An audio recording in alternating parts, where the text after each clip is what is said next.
Bana Congo, bino batu boza na besoin ya kotonga bandaku na bino. BM échafaudage, ezopesa bino planche, shell, sécurité, maximal et lenda. L'air mutamati, mutakokweya te. Yabiso, eza na ba norme européenne. Yabiso eza ya ba chinois te, ya ba indien te, ya ba libanais te. Un bus sera mis à votre disposition. BM échafaudage, plus de 3500 mètres disponibles. Contact Maman Nangaye, du nouveau à Kinshasa, place Yassur, des amoko na immeuble Emma, des arabes normes, standard, international, et Goyamba, Batunyoso, en famille, en couple, salon VIP, et salle à manger, salle de bain confort et magistral, et des chambres à coucher, cuisine, Kafou, sécurité, ils ont assuré. Connexion internet illimitée, Facebook, TikTok, WhatsApp. Et à Ophélie, groupe électrogène 24h/24h. Courant et Kindakate. Na immeuble Emma. Notre adresse dans la commune de Kalamou, quartier Yolosi, avenue Balinga, numéro 9. Soyez les bienvenus. Immeuble Emma.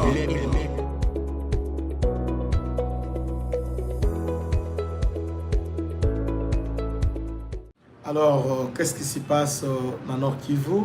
Nous sommes dans un territoire, il y a Walikale, dans le Nord Kivu, dans une localité appelée Mindjendje. Mindjendje, ils allaient verrou stratégique, il y a M23, ils allaient Bisika Oyo, il y a ravitaillement à Bango, ils allaient Bisika O M23, ils ont contrôlé, et Bisika Oyo, ils ont se ravitailler, ils ont linga pour Bakota, na Walikale centre ainsi que va progresser vers le Boutou.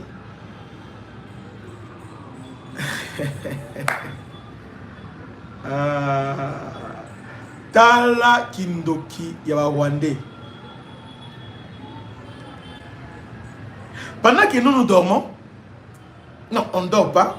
Pendant que nous sommes focalisés dans le site Kivu, on trouve maintenant un raccourci parce que les Rwandais ont Lukapenza victoire. Ils ont Lukapenza minute Oyo, Bisika Kodjembele parce que ça fait des mois Oyo, victoire exaltée. Ils cherchent à tout prix la victoire. Bazo Luka victoire na Maya Mwinda partout. Maintenant, pendant que nous nous sommes concentrés dans le site Kivu, précisément dans haut plateau et puis tous les autres à Bukavu, et maintenant renfort au Wazayna va se diriger vers Walikale. Walikale est allé tellement stratégique. Tellement stratégique. Il est animé. À partir de Walikale, na Mindjendje, bako font un peu le bout. Or le bout, il y a Kisangani.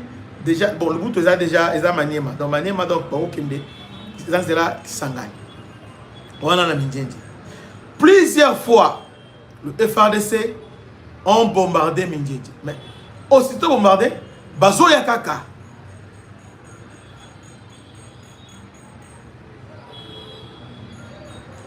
Bazo Yakaka. Bazo Yakaka, Bazo Yakaka. Oh, je crois plus de 5 fois bombardé. Mais, ce qui est bien, le FARDC est pensé que les FARDC sont concentrés. Et puis, donc, on sait que, votre dernièrement, que nos drones ont été pris en otage. Bazui Mamana Kibotu. Un général rwandais, à la poste, à chef d'état-major, il y a force terrestre faisable. C'est lui qui dirige, soit adjointé. Hein? Un certain, c'est Bosco, je n'ai pas retenu son nom.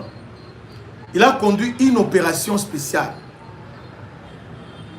Pourquoi a sorti ce verrou? Mindjendje? Parce qu'ils ont quadrillé. A sorti pour Kende na Pinga. La cité stratégique, il y a Pinga. Alors, il voulait maintenant nous surprendre.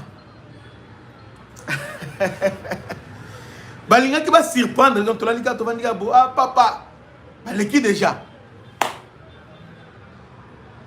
Alors que le FRDC a observé en otage, a ossimélé bango.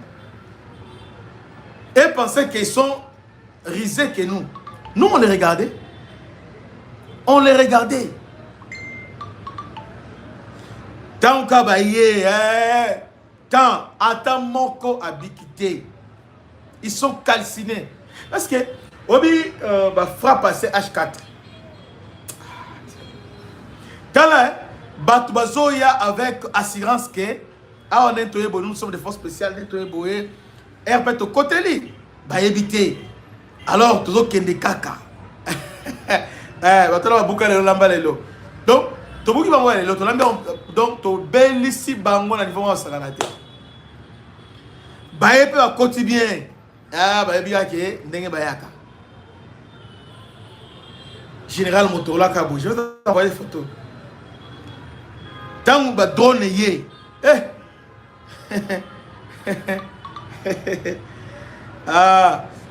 tant que drone l'équipe, et puis et beti bango déjà donc tongo ezotana donc moi mon lili mon dieu moi ni tant baniki bango moi qui me zate jeep de beti juste parce que na Mindjenje ezali zone moko forestière. Donc ils a vraiment quota forêt parce que Walikale ils avaient la forêt, la nini no forêt zali et puis zone ils avaient très enclavé. Alors commençons d'abord par Mindjenje, sa position stratégique. Il y a Mindjenje dans Walikale.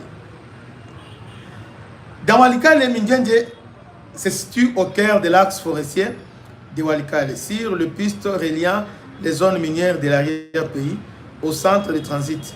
Le contrôle de Mindjenje permet de sécuriser ou perturber le flux hors marchandises minérées vers les axes menant à Goma et Masisi. En fait, Mindjenje ndebisika oyo ba minéré zoleka. Bisika minéré zoleka, Mindjenje. Là où les minéraux transitent, ezoleka, Mindjenje. Bisika va trafic salema, bisika o bazo que les ont reliés bani nebele. Alors, maintenant bango ba ki wana bazo contrôler Mindjenje. Pas contrôle mon plan total, mais ba contrôle la Kayambo. Bango sur le plan terrestre, nous sur le plan aérien. Alors, ce qui ba or les ki wana aller pour frapper. Ba tongani pas mon wana, on a frappé. La région est densément biaisée et boisée avec des reliefs et des couloirs étroits favorables aux embuscades. Ils ont milliers d'embuscades favorables aux embuscades. Détenus, Mindjenje s'est disposé d'un point d'observation et de projection qui complique toute manœuvre adverse dans l'ouest. En fait, quand ils ont pris Mindjenje na forêt, na ba ngomba na nini, en tout cas, ils étaient favorables pour la banque. Ba zuyangwana pour la côté pour la guerre asymétrique, ba pesa ba FRDC. Les FRDC ont compris à surtout que na bango boye aussi bateli likolo. Ba se va bateli likolo. Donc on regarde likolo temps. Bakolemba. Bakolemba. Biso kolemba monte. Bango bakolemba. Ah général Akeya. Matanga fameuse à 1640 $. Donc la tête d'un soldat au Rwanda c'est 1640 $. Kofi Boyale fameuse 1640 $. Ce que le général n'a évité, il est à 1140 $, je ne sais pas. Donc, Aouti, Kokufa. Verrou militaire naturel. La région est densément boisée. Enjeu économique, Walikale est riche à casitérite, coltan et or. Mindjenje sert de point de passage entre les sites d'extraction et circuits d'écoulement. Sa sécurisation coupe le financement des groupes d'armées et protège les recettes légales. L'impact sécurité régional. La maîtrise de Mindjenje stabilise l'ouest de Walikale, limite les infiltrations et réduit la pression sur les territoires voisins, Masisi, Lubero. Elle renforce la profondeur défensive des forces régulières et protège des populations. Donc, à partir de Mindjenje, ils ont permettre de contrôler le mouvement de Bango et puis réduire la pression. Et ça na Masisi, et ça na Lubero. Parce que Lubero peut partir de Mbongo au Kota Walikale. Tout comme Masisi peut, Masisi ils ont belé parce que Kota au Tabeza Walikali. Donc, le Mindien, c'est parmi. Bisika Oyo, couloir Oyo, Bayaka. So, automatique, c'est côté la Balamoko. Quand la peine à Oyo, comment ça s'appelle? Kachebere, oui, là-bas aussi. Tout comme na Kalembe, côté la peine à Kalembe, oui. Na Kalembe. Mindien est un verrou stratégique, carrefour logistique, avantage tactique, frontière, clé économique des minéraux. Et c'est un point de stabilisateur régional. Force spéciale rwandaise. Répétée pour leur opération efficacité, ce n'est pas opérationnel. Tosilisi bango mayeli. Et moi, tout ça, il y a un gouvernement, tout ça, il y a un général Jules Banze. Est-ce que moi, les alliés ont lancé les bisous, 3 axes, trois axes. On lance Lubero, on lance Walikale, puis on lance côté Tuzawana. Mbalamo, on lance. On va voir comment ils vont se tenir. Bango babiga parce que au moment où vous avez concentré au témoin, vous avez renforcé après Bazeli, Bakeboui. Mais Bozela.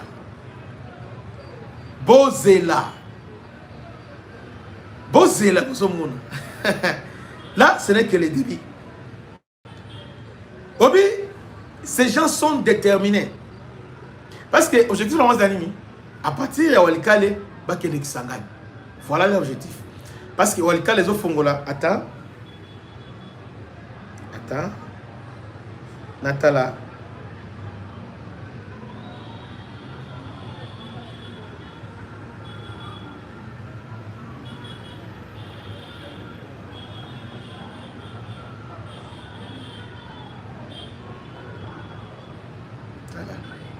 Très bien. Nous sommes dans l'importance, c'est-à-dire d'abord, il y a territoire, il y a Walikale. Verrou géographique de l'ouest du nord. Walikale est l'un des plus vastes territoires de la province. Sa position relie l'arrière-pays forestier au centre stratégique comme Goma, Masisi et Lubero. Et je vous annonce quelque chose ici. Walikale les a menés au Rwanda. Donc Rwanda, Nyos, Basanisi. Territoire Kamora Walikale, il écrit Rwanda. Est-ce que vous voyez bien? Walikale ya Pamba. Il écrit Rwanda. Walikale. Il écrit Rwanda. Walikale, il écrit Rwanda. Na munene. Il a parlé de territoire ya minene na Congo. Walikale. Walikale qui contrôle Walikale contrôle les axes de pénétration vers l'ouest et au centre, au nord, poumon minier stratégique. Walikale regorge de casérites, donc on a coltan, donc minerai 3T, terrain militaire complexe. La forêt dense et le relief accidenté favorisent les embuscades, le repli stratégique, le bas arrière clandestine. Walikale peut devenir un sanctuaire rebelle, soit un rempart défensif, selon qui les contrôle. Profondeur stratégique pour la RDC. Sa position à l'ouest de Goma en fait une zone tampon naturelle. Si Walikale tombe dans l'instabilité de la position, s'étend rapidement vers l'axe économique majeur, les centres urbains, les corridors humanitaires en jeu. Donc Walikale, ils ont contrôlé Nzela. Parce que pour aller à Sangani, on peut aller par Beni. Vous voyez, Beni, on peut y arriver. On peut aussi entrer aussi par Kaouzi Biega. Oui, mais Nzela est dans la Benati. C'est là qui est au côté. Tout comme on peut aussi partir à partir de Walikale. Walikale, c'est tout là qui est au côté. Maintenant, les M23, ils ont besoin d'aéroport, aérodrome, il y a Pinga. Vous voyez, pour le moment, ils ont besoin d'aérodrome, il y a Pinga. Ils savent très bien que si on va emprunter, c'est là où il y a Massis Centre, comme ça, on va aller au Makele, parce que ça va affecter Alpha Mining, américain, ça va affecter. Et puis, ils seront contraints, il y a pour quitter. Parce que la fois passée,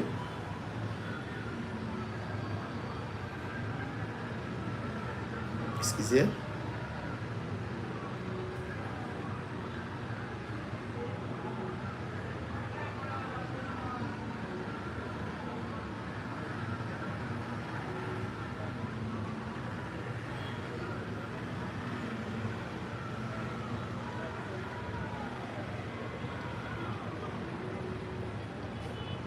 Bolimbisa. Alors, je voudrais de vous donner des choses avec beaucoup de précision. Je n'aime pas bricoler. Donc, je n'aime pas trop de bricolage. Alors, je disais que Bazan a besoin Bazoa Pinga.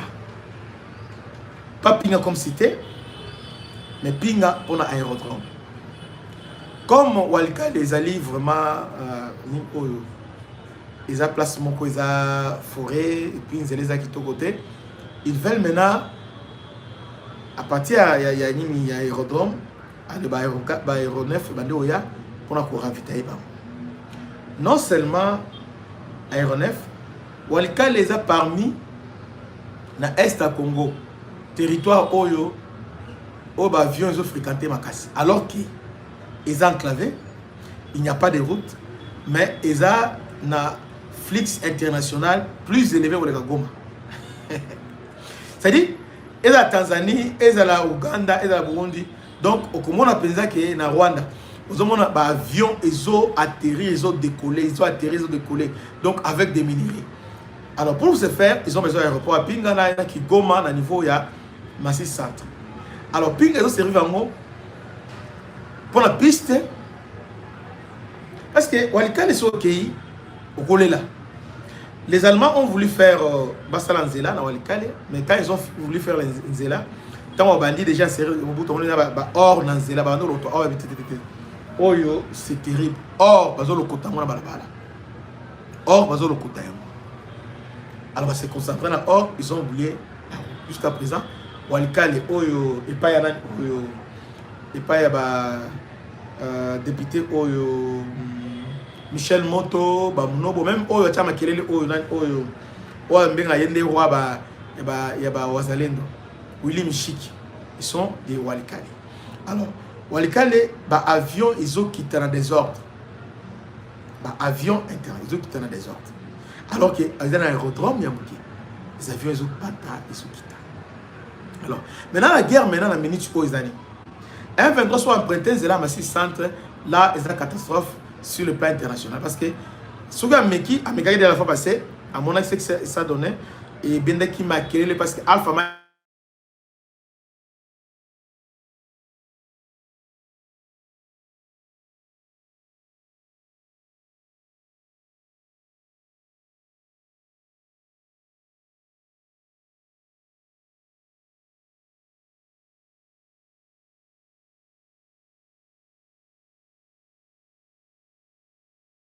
et Komaki.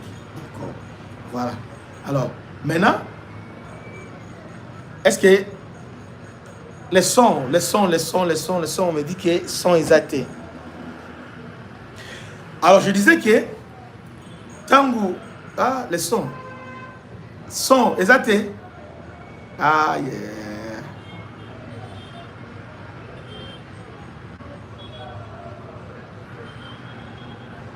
Son, est-ce que, et comme si son est normal, c'est bon.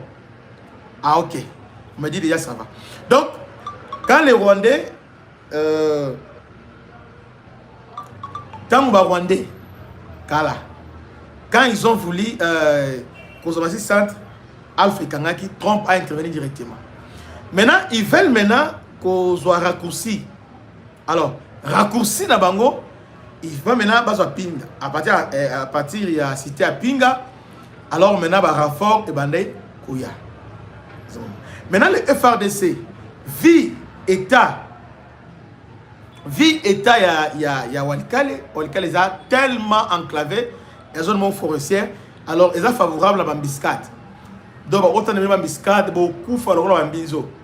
Donc, il y a des zones que le collaborateur nous soutient beaucoup de.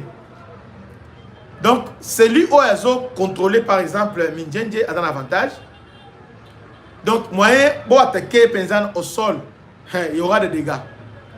Alors, il faut mener Wazalendo et les autres, il y a au général Guidon, je crois, Vous voyez, maintenant, au sol, c'est moins difficile, Makassi. Parce que terrain d'avant. Maintenant, le FARDC va adopter tactique Moko, ils ont cotisé avion ainsi que drone. C'est comme ça au monde, chaque fois que on vient directement, on détruit. Maintenant, les gens me posent la question, mais pour l'unité, c'est difficile. Vie, environnement, on a, vie, terrain, on a, terrain, on est favorable na guerre asymétrique. Ba guérilla. Parce que il y a repli les belé. Ba kobeta awa ba côté la forêt, ba côté la zamba, forêt zali, hein, ba forêt dense et puis ba ngomba tout ça. Donc il est favorable na ba rebelle. C'est terrain favorable. Maintenant nous on utilise que les forces aériennes. Et puis quand on l'utilise, on a un jeté. On calcule tel que un général a plusieurs colonels, plus de. Donc, il y a d'autres bataillons à la brigade. Donc, on a tout calciné. On les a détruits. Pourquoi? Parce qu'on était vigilants, on surveillait. Donc, les FARDC, c'est ce côté-là. Bon, on dit que le côté Bananga, ils ont pris le contrôle. Il y a espace aérien. Ils contrôle. Désormais, la supériorité. La force, l'équilibre vient de basculer. Rapport de force est basculé et comme on a mais bazo les sunni parce que si toujours bombardé à côté il y a au plateau toujours bombardé pe na Walikale. Maintenant baza Walikale qui s'engage c'est à quelques kilomètres va bombarder. Voyez. Donc nous sommes vraiment en une très bonne et on toujours ça les belé pas trop de bruit tout ça la belé mais on fait un très bon travail. Bango, tellement que nous sommes concentrés dans Walikale, ils ont voulu contourner Bayaskoyo, créer victoire Moro. Parce que Bazar a souci, Bazar a la victoire. Mais comme Bazar a la victoire, parce que nous avons gagné actualité CD, Jaguera, Radio Kapi, RFI, Naba commentateur, panafricaniste. Au nom M23 avance, gagne du terrain. Mikolo est athée. Mikolo sont des FARDC qui gagnent du terrain. C'est les FARDC qui foncent. C'est les FARDC qui dictent des règles, qui disent que les tampons, ce sont les FARDC. Et ce sont les FARDC qui sont à la manœuvre. Et ce sont les FARDC qui ont l'initiative. Alors, il y a un moni Mikolo Bazan Kimia. Mais ceux qui ont dit Moko, Balamo Bandi. Allez, Babandi Makileli. Bravo les FARDC, ça c'est un bon travail. Donc le général rwandais, on l'a envoyé dans l'enfer.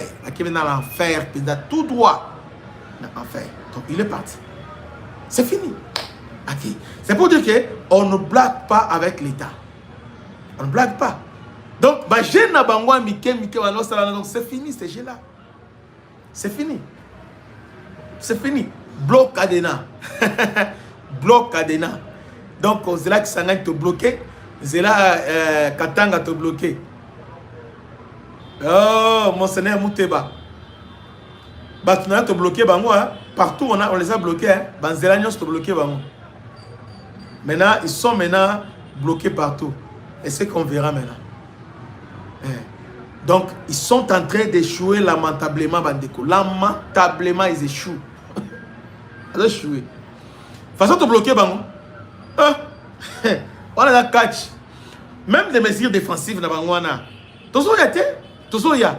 Ah, bon, oh non, Eric Prince, Yawana, Eric Prince, Aza mercenaire, Eric Prince. Ah, les gens doivent comprendre. Mais on a Bolobi a Bogangi, Bolobi a biso to beta to kangaka mercenaire, boto ba roumain, to kangaki. Maintenant, comment est rapport de force basculaire, ba juif, ba égyptien, Simanabiso, te trompe, Zamba Batila, ba égyptien, les juifs sont derrière nous. Il y a un moment ce qui se passe, oyo, au moment que ate bazu ba armandeni, a bazu to bi ate bazu oyo. Alors, il y a un sens oyo. Bazu oyo, te biso kene na boy. Alors, donc, liso, likolo, il y a liso. Donc, liso, likolo, liso, ko. Donc, ton pied, mon pied. Et ça, c'est que, au titre de mon temps, moni, bon, regardez, c'est le fait. C'est le fait, tu m'as quel c'est le fait. À un moment donné, tu m'as quel avec beaucoup d'arrogance. Parce que le c'est fait unilatéral. Oh, tu es mon des habits sur ton lobby. Maintenant, bazawat. Bazo kana sus. Ozo kana sus. Kabila, Nanga, c'est fini. Et surtout, Daniel Saf, c'est fini pour toi, hein, mon frère. Donc, pour notre président, et Sili. Ah, dans le recrutement, israélien, aussi Kasaï oriental, recruter. L'homme Kasaï oriental, qui est directement Équateur. Ils sont maintenant à l'Équateur. Habituellement, ils ont changé, papa. Ils ont changé. Qui est Équateur, donc, Kasaï Équateur, qui est Bandundu, qui est presque dans la région. Ils vont maintenant sélectionner la force spéciale. Donc, Bitumba, de toute façon, ils ont Kendeli.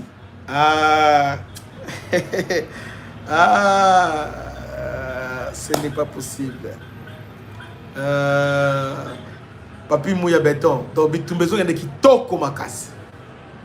Et que. Tous les là qui peuvent mingi. Maintenant, comme je suis autant, je suis autant. Ils ont recruté la Kassai. Ils ont recruté, parce que la formation 6 mois. Ils ont formation 6 mois. Qu'est-ce que formation, il y a force spéciale. Parce que dans l'Est, le terrain est compliqué. Maïzali, Ngombe Zali, ainsi que forêt. Alors, il y aura des experts. Il y a Ngomba. Expert, force spéciale expert, il y a Ngomba. Na mindu qui na mukongo zo mata donc l'unité Chalpin hein sur Chalpin voilà non ils ont la régiment Chalpin régiment Chalpin voilà donc yango expert na ngomba après bango il y a des marines bango na mai tout ça na lac tout ça nini bango na so oti mai parce que na biloko na bango ba canon ba ni force spéciale kaya mai. Il y a aussi des paracommandos. Des para bango bango parce que j'ai entendu que les dit quand on est commando on est DD. Commando dans ma spécialité et belé bandeko. Il y a plusieurs spécialités. Par la spécialité de commando, on dit paracommando. Bango la béret rouge. Bango, la béret rouge. Et souvent, ils sont d'abord des commandos. Béret vert, la période où vous avez bongo. Pendant que vous avez béret vert d'abord, vous avez béret vert et puis ok maintenant paracommando. Voilà, régiment alpin. Après, au commis paracommando. Donc, quand tu es paracommando, donc on va placement pour bois kibino, parachuter dans les pas pour parachuter. Alors bon côté. Donc il faut d'abord être commando, force spéciale. Après, au sali formation, qui va bois kibino. Bango va dans la avion. Hein, moi sur tali, béret na bango dans l'avion. Il y a aussi des rangers. Des rangers basali. Parce que la force spéciale, ils sont forts dans le renseignement, paient dans l'opération. Très fort. Là, maintenant, les Juifs sont en train de faire un travail formidable. Ceux qui sont déjà, les forces spéciales qui sont déjà, Belgique, ils ont formé sur la banzité. Belgique, merci Nayo. La France, hein, merci Nabino. France a formé plus de 3 bataillons. Il y a commando, qui sont à Gabon pour le combat de jungle. Maintenant, les premiers avant, les Français vont avoir un doki. Venturier, farceur. Nous avons répété, les Français sont des vrais aventuriers. Comment les Français ont formé 3 bataillons. Quand on a début, en 2022, ils ont formé 3 bataillons. Combat de jungle et tout ça. Parce que dans le monde entier, les Belges et les commandants font très bien. Mais ils ont formé dans le combat de jungle. Ils ont formé dans la côte de Gabon. Mais sur le terrain, poto. Où est le premier niveau? Lorsqu'on forme les forces spéciales, bino formateur, bino pays où ils ont formé et sengeli beau équipé force spéciale. Force spéciale sans équipement, ils ont différentes infanterie. Et sengeli boloté bango d'abord, naba tenue, casque na bango besoin ba casque dédé ba arme automatique ba arme bazana ba sniper bazali banani to ba tous les façons ba arme nyos bazali baza on oyo batani oyo peloton oyo il y a ba sniper peloton ou bien compagnie ba sniper bien ba peloton ba sniper donc ils sont comme ça maintenant ba français ba d'autres formation na ba nzete ba to sauter ma mine, to sauter ma moto, to sauter papa, Simba, corps, tout ça. Mais na suka boye, bazuka cordette à rouge balati ici. Mais vous avez équipé. Or, la force spéciale c'est la communication na bango moko. Moyen de communication filtré. Il y a bango moko. Transport, bah, hélico, bah, tous les moyens de transport, il y a bango moko. Bah, drone, bah, tout ça, il y a bango moko. Parce que pendant l'opération, bah, dans la besoin de ressources, c'est belé, va utiliser drone, va utiliser boat. Donc, drone, bango moko. C'est ce que les juifs ont en train de faire. Au moment qui est en élection et salamé, au moment qui va se donner, on va aussi ver qui tient ça. Hein? Parce que dans la mon livre, il y a un Zoskoyo. Ba minduki oyo ba français na ba belge pe service. Lorsque ba commando belge qui sont formés na Kindu. Oui, une bonne formation. Mais où est l'équipement? Les Belges, où est l'équipement? Bandoki. Bandoki.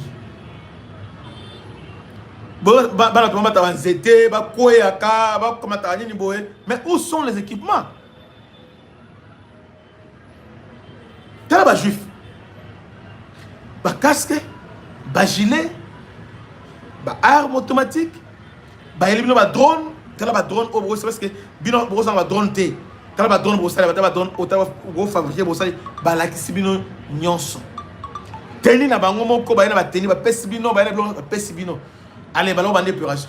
Mais les Français et les Belges, waouh. Yo kuna kima ba mbangu. Bambang, matali kolon zete boaka, matani mo boaka la suka boy, allez basuka béré balati sur. Allez vous saluez vous allez, commandant vous awana. Maintenant, où est l'équipement? Équipement is what? Sans équipement.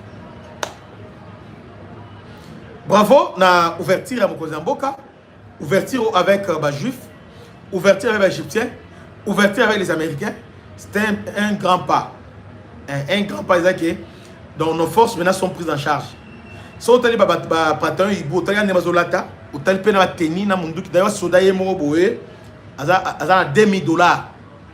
Hein? Ba 2000, musu ba 7 ba $15,000 quand il a télé $15,000 dans autres. 20,000 dans mon co dans autres.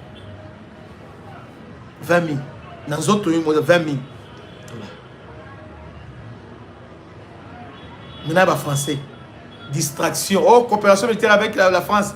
Si on a sont des aventuriers. L'excision a temps pour rien. Ah, Belge, l'excision a temps pour rien. Faire distribution pour rien. Ils n'ont rien fait. Ils n'ont rien fait. Alors que dans Rwanda, ils ont équipé les Rwandais. Ils ont des armes sophistiquées de la dernière génération chez nous. Ils ont des Bandoki. J'atterris maintenant pour dire que Walikale. Nous sommes en train de contrôler l'axe. Le FARDC va détruire, va détruire. Les rebelles sont en débandade totale. Bravo, Bakonzamboka, pour le travail que vous êtes en train de faire. Ils ont boye, pendant des alaka. Donc, ça dit que donc, Mikolo, Makele le Sili, Makele le Sili, RFI. Oh, moni, expert, mais maintenant, ma carte, je vais expliquer. Nicolas Zati. Pour ceux qui ont salutation spéciale à l'honorable M. Blaise Dito Monizi, salutation. Aux qui immeuble Emma, ils ont un immeuble Emma, ils ont des conditions non soya balamu, ceux qui ont l'union voyager, nous avons besoin immeuble Emma, Isali, et quoi qu'il y ait, il y a des conditions, il y a malade. Que Dieu bénisse, à la prochaine. Ciao.